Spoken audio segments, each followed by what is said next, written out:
नमस्कार दोस्तों, मैं प्रिया त्यागी और उत्तर प्रदेश में योगी जी और मोदी जी के नाम का सैलाब है। सबसे झूठी सरकार, योगी जी से बड़ा झूठा तो कोई हो ही नहीं शायद।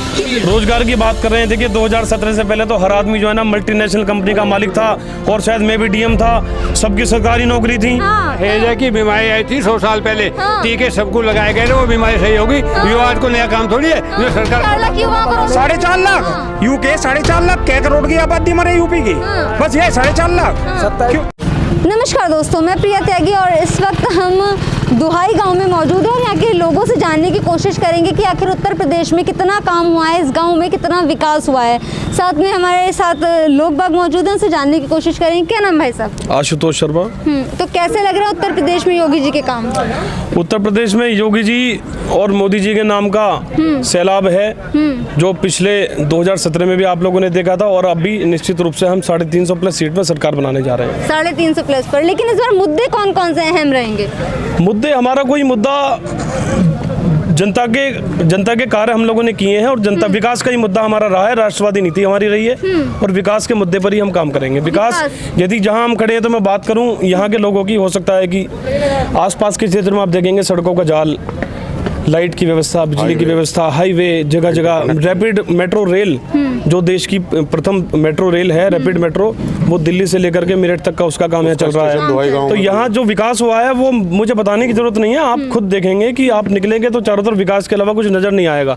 गुंडागर्दी, भ्रष्टाचार, ये जो मुस्लिम तुष्टीकरण की नीतियां थी उस सब पे रोक लगी है और निश्चित रूप से योगी जी दोबारा सरकार बनाने जा रहे हैं 350 प्लस सीटों के साथ। आप क्या कहेंगे, कितने काम पसंद आए? एक भी काम, सबसे झूठी सरकार, योगी जी से बड़ा झूठा तो कोई हो ही नहीं शायद। कि ऐसी बात करो, इन्होंने सारे काम अभी गिनवाए हैं, कितना विकास हमारे यहाँ देख, रोजगार बिल्कुल नहीं है, भ्रष्टाचार की सरकार है, तानाशाही सरकार है। आज पूर्व मुख्यमंत्री अखिलेश यादव जी को दिल्ली में ही रोक लिया क्या कि वो मुजफ्फरनगर न पहुँच पाए। ये क्या हुआ? और वहीं से एक बीजेपी के स्थानीय नेता ने वहीं से हवाई जहाज शुरू किया था आज ही, और कल वो हमारे यहाँ गाजियाबाद में संयुक्त मीटिंग करने जा रहे हैं अखिलेश जी और जयंत चौधरी जी। अगर दम हो तो वो गाजियाबाद आने से कोई रोक के दिखाए उन्हें। क्या कहेंगे इनकी बात? देखिए मैडम, ये एक राजनीतिक मुद्दा है, इससे हमारा कोई मतलब नहीं है। हम विकास के ऊपर वोट मांग रहे हैं और विकास के कार्य हमारी भाजपा सरकार करती आई है और आगे भी करती रहेगी। गांव में विकास देखिए आप, ये हमारी नहर है, ये नहर से इतना छोटा सा लंबा हो गया और 10 साल से ही 2014 में भी जनरल साहब आए थे, 2019 में भी जनरल साहब आए थे और ये क्या गए थे, इसका काम मैं 2 महीने में करा दूंगा, 2 महीने में साफ करवा दूंगा, 2 महीने में इसे पक्की करवा दूंगा। सिर्फ 5 साल में एक बार आते हैं वो। बिल्कुल, जिस तरीके से डबल इंजन की सरकार है, कहा था डबल इंजन की सरकार आएगी, डबल विकास होगा। कितना विकास हुआ है? मैडम आप ये चीज देखें ना, कितने हाईवे दुहाई गांव में बने हैं और रैपिड रेल दुहाई गांव के अंदर आई है। वो कह रहे हैं हाईवे से उतरने के बाद गांव की सड़कें गड्ढा मुक्त नहीं। आप देखिए जहाँ पे आप खड़ी हैं, यहाँ पे 2017 से पहले खरंजा नहीं था, मिट्टी थी। अब देखिए यहाँ पे खरंजा बन चुका है। विकास हुआ है, विकास हुआ। ये तो 2010 में बन गया था, 2010 में ही। विधायक ने कुछ काम नहीं कराया दुहाई गांव में, वर्तमान विधायक ने कोई काम नहीं कराया। दुहाई में सिर्फ हुआ है तो ये मोदी जी और योगी जी के सिर्फ मोदी जी और योगी जी के नाम पे वोट लेने हैं। मोदी जी और योगी जी के नाम पे वोट ले रहे हैं बस। जैसे कि ये कह रहे हैं कि जी रोजगार के ऊपर, धर्म और जाति के नाम पर वोट ली गई है। रोजगार की बात कर रहे हैं। देखिए 2017 से पहले तो हर आदमी जो है ना मल्टीनेशनल कंपनी का मालिक था और शायद मैं भी डीएम था, सबकी सरकारी नौकरी थी और जो है ना यहाँ सब कुछ इतना बढ़िया था। 2017 के बाद में ये इन बातों का कोई आधार नहीं है, ना इनकी बातों का कोई आधार है, ना किसी चीज का। विकास इतना हुआ, विकास तो आप खुद देखेंगे ना। 5 साल में उनकी बातों का सारी बात का जवाब दूंगा एक एक करके। रैपिड इनकी कोई योजना थी नहीं, वो मायावती की योजना थी 2012 में। इनका दूर दूर तक ना तो सेंट्रल में ना स्टेट में कोई मतलब नहीं था। तो हो रहा है, सुनो बता तो रहा हूँ, भाई को साथ नॉलेज ना हो। 2012 से 2017 तक 24 जनवरी इसी महीने की बात कर रहा हूँ, एबीपी न्यूज की घटना है कि 5 साल के अंदर जो अखिलेश की गवर्नमेंट थी उसमें 2,40,000 क्राइम हुआ और इनकी गवर्नमेंट में ये एबीपी न्यूज की है और अभी ये है उसमें 3,40,000 हुए, उसमें 2,37,000 है। एबीपी न्यूज की है, वो मतलब ऑथराइज चैनल है, किसी के मतलब किसी का पर्सनल चैनल नहीं है ये है, ठीक है। और ये इसी महीने की 24 जनवरी की बात कर रहा हूँ, इतनी पुरानी भी नहीं बात कर रहा हूँ। सिर्फ फीतियां काटने का काम करती है बीजेपी? ऐसा कुछ नहीं है, ऐसा कुछ नहीं है, ये आरोप मिथ्या हैं। आप खुद स्वयं देख सकते हैं कि आप कितना हाईवे बना है यहाँ पे, कितनी रैपिड रेल का काम हुआ है, सारी विकास नीतियाँ हुई हैं, लोगों को मकान मिले हैं, शौचालय बने हैं, सारे कुछ उज्ज्वला योजना है और पेंशन। गैस के दाम मैडम, वो एक गैस के दाम, हर घर गैस पहुंची है, हर गाँव में बिजली पहुंची है। बिजली पहुंची है। हाईवे का बता रहा हूँ, ये जो हाईवे निकला है ना, बीजेपी का इसमें कोई रोल नहीं है। तो गैस पहुंचा दी, गैस का बता रहा हूँ, जब घर घर लोगों के ऑलरेडी जो पहले गवर्नमेंट थी उनके प्लान था, जब घर तक पाइपलाइन पहुंच गई तो सिलेंडर फ्री हुए।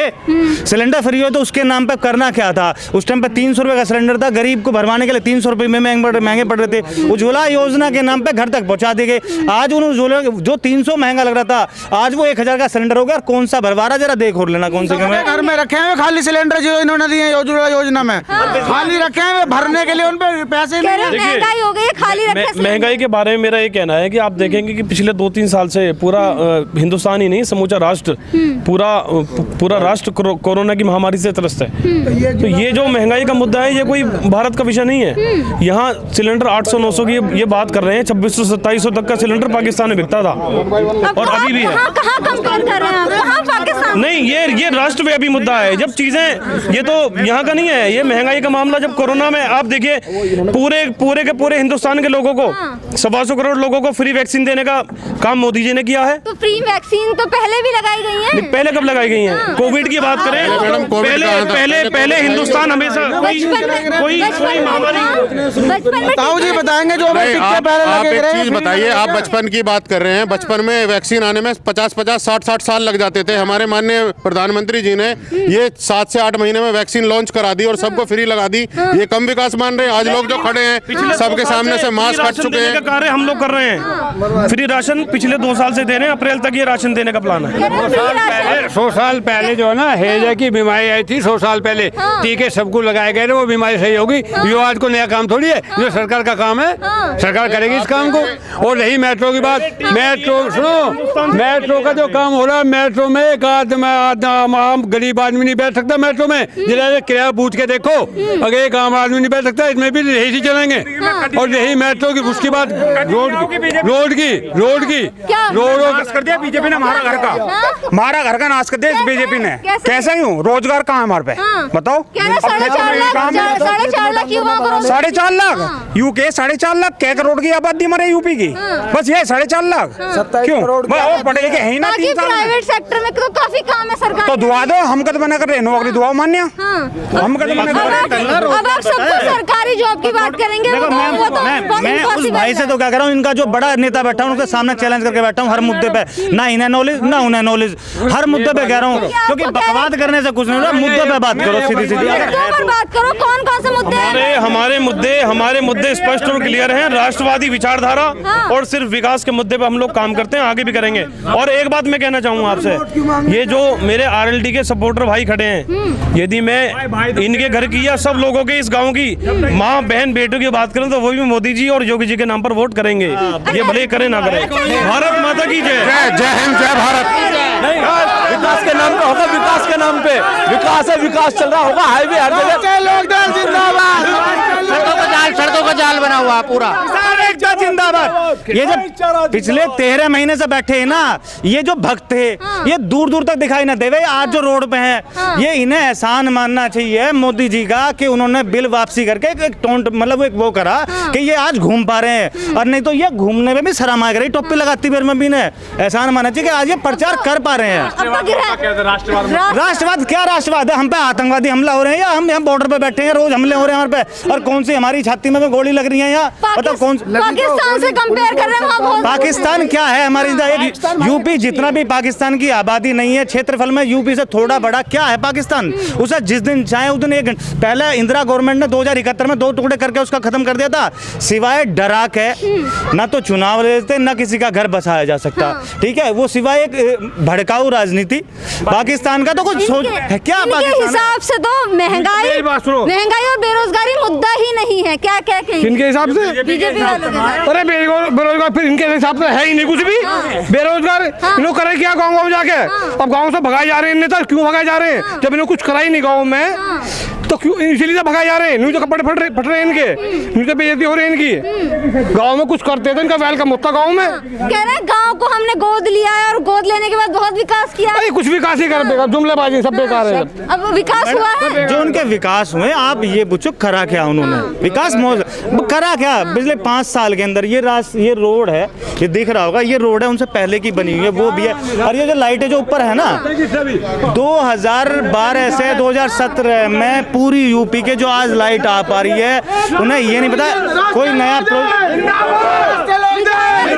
देखा आप, हम इस वक्त दुहाई गांव में मौजूद थे, तो देखते हैं आने वाले चुनावों में क्या होता है, इन सारी चीज़ों का कितना असर पड़ता है। जिस तरीके से कहा जाता है सरकार आती है, बड़े बड़े वादे करती हैं, लेकिन उन पर खरी कौन सी सरकार उतरती है, ये देखने वाली बात होगी। इस वक्त जो यहाँ के जो लोग हैं वो राष्ट्रीय लोकदल को समर्थन करते हुए नजर आ रहे हैं, तो इन सारी चीज़ों का कितना असर पड़ेगा चुनावों में। धन्यवाद।